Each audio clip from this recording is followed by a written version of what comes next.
ಬದುಕು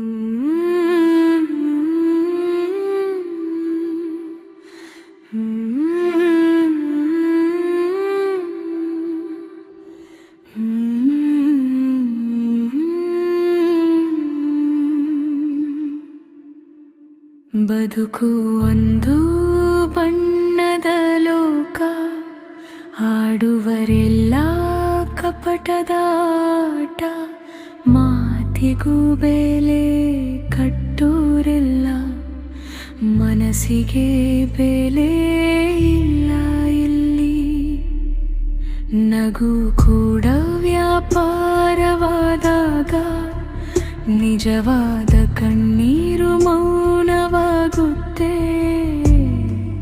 ಸ್ವಾರ್ಥದ ನೆರಳಲ್ಲಿ ನಂಬಿಕೆ ನಿಧಾನವಾಗಿ ಸಾಯುತ್ತೆ. ಒಳ್ಳೆಯತನ ದುರ್ಬಲತೆ ಅಂತ ತಪ್ಪಾಗಿ ಅರ್ಥ ಮಾಡಿಕೊಂಡ ಈ ಲೋಕದಲ್ಲಿ, ಮಣ್ಣು ಬಿಡದೆ ನಿಂತಿರೋ ಮನಸ್ಸೇ ನಿಜವಾದ ಶಕ್ತಿ ಅಂತ